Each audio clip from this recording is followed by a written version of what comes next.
വയനാടിന്റെ തണുപ്പും കുളിർമയും പച്ചപ്പും കാത്തുസൂക്ഷിക്കുന്ന തിരുനെല്ലി ബ്രഹ്മഗിരിയിലേക്ക് സഞ്ചാരികളുടെ തിരക്കേറുന്നു. കാഴ്ചകൾക്കപ്പുറം സാഹസിക യാത്രകൾ തിരഞ്ഞെടുക്കുന്നവരുടെ ഇഷ്ടസ്ഥലമായി മാറുകയാണ് ബ്രഹ്മഗിരി. ഇവിടെ 109 ദിവസം കൊണ്ട് ട്രക്കിംഗ് നടത്തിയത് 2375 പേർ. നോർത്ത് വയനാട് വനം ഡിവിഷന്റെ പരിധിയിൽ ബേഗൂർ റേഞ്ചിലെ തിരുനെല്ലി ഫോറസ്റ്റ് സ്റ്റേഷനിലെ പാപനാശിനി വനം സംരക്ഷണ സമിതിയുടെ നേതൃത്വത്തിലാണ് കോവിഡ് മാനദണ്ഡങ്ങൾ പാലിച്ച് സഞ്ചാരികളെ ട്രക്കിങ്ങിന് കൊണ്ടുപോകുന്നത്. പശ്ചിമഘട്ടത്തിന്റെ ഭാഗമായ ബ്രഹ്മഗിരി മലനിരകൾ സഞ്ചാരികളുടെ കണ്ണിനും മനസ്സിനും ഒരുപോലെ ആനന്ദം നൽകുന്നു. കൊടും ചൂടിലും കുളിരും പച്ചപ്പും കോടമഞ്ഞുമാണ് സഞ്ചാരികളെ ബ്രഹ്മഗിരിയിലേക്ക് ആകർഷിക്കുന്നത്. കേരളത്തിലും കർണാടകത്തിലുമായാണ് ബ്രഹ്മഗിരി മലനിരകൾ സ്ഥിതി ചെയ്യുന്നത്. സമുദ്രനിരപ്പിൽ നിന്നും 5276 അടി ഉയരത്തിലാണ് ബ്രഹ്മഗിരി. ചൂടോ തണുപ്പോ ബ്രഹ്മഗിരി യാത്രയ്ക്ക് തടസ്സമല്ല. ഒക്ടോബർ മുതൽ മെയ് വരെയാണ് സഞ്ചാരികൾക്ക് ഏറ്റവും പ്രിയപ്പെട്ട സീസൺ. ഇപ്പോൾ വാച്ച് ടവറിന്റെ സമീപത്ത് വരെയാണ് പ്രവേശനം. ആകാശത്തെ തൊട്ടു നിൽക്കുന്ന വാച്ച് ടവർ സഞ്ചാരികളെ ഏറെ ആകർഷിക്കുന്നതാണ്.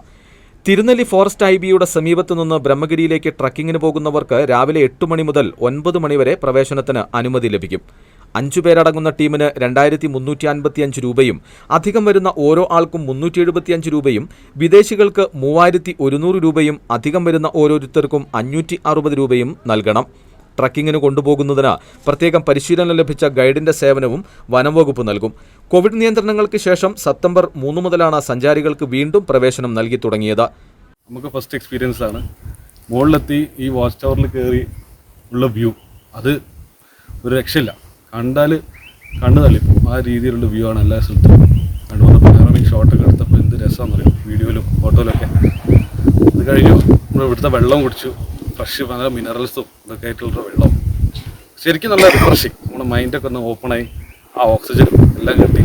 എന്തായാലും ഈ കോവിഡ് പ്രതിസന്ധിയൊക്കെ കഴിഞ്ഞ് നമ്മൾ തിരിച്ച് വന്ന് ശരിക്കും എൻജോയ് ചെയ്യാൻ പറ്റി. 109 ദിവസം കൊണ്ട് 11,10,650 രൂപ വനം വകുപ്പിന് ലഭിച്ചു. Begur range officer V Ratheeshan, Thirunelli forest station deputy range officer MC Jayaprasad, Papanashini വനസംരക്ഷണ സമിതി സെക്രട്ടറി DR പ്രവഞ്ച് എന്നിവരുടെ നേതൃത്വത്തിലാണ് സഞ്ചാരികളെ ട്രക്കിങ്ങിന് വിടുന്നത്. കേരളത്തിൽ കോവിഡ് കാലത്ത് ടൂറിസത്തിൽ നിന്നും ഏറ്റവും കൂടുതൽ വരുമാനം ലഭിച്ചതും തിരുനെല്ലി ബ്രഹ്മഗിരിയിൽ നിന്നാണ്. ജസ്റ്റിൻ ചെഞ്ചട്ടയിൽ, വയനാട് വിഷൻ, കാട്ടിക്കുളം.